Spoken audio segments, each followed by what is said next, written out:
The single post template is almost identical to the page template, except that it deals with posts. But if the page.php doesn't exist or the single.php doesn't exist, they don't fall back to one another. They fall back to the index.php. Unless you want your index.php to serve up your single posts or pages, you'll want to include both in your theme. This bit of repetition is sort of required by WordPress. Here's the single.php from Museum Core.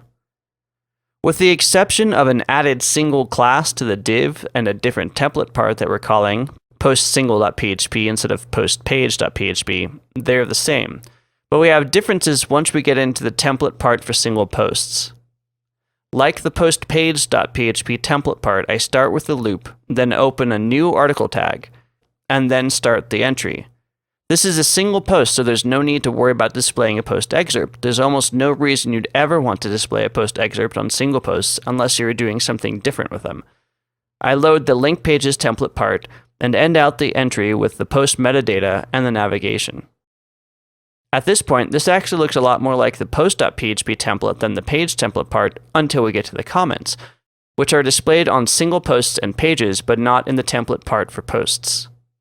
Unlike pages, where you can target a specific page by a page slug, or even the post ID, there's no equivalent for single posts. To be honest, there's really less of a need to display an individual post in a particular way than there is to display a page, which is static content, in a particular way.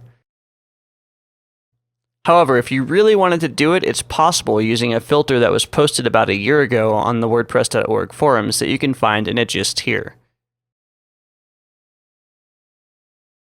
This function hooks to the single template function and uses the getTheID function to locate a template file named single-postid.php. So I could load single-234.php to display a post with the ID of 234 differently than all of my other WordPress posts. Single also handles displaying single posts of custom post types unless there is a single-posttype.php file available.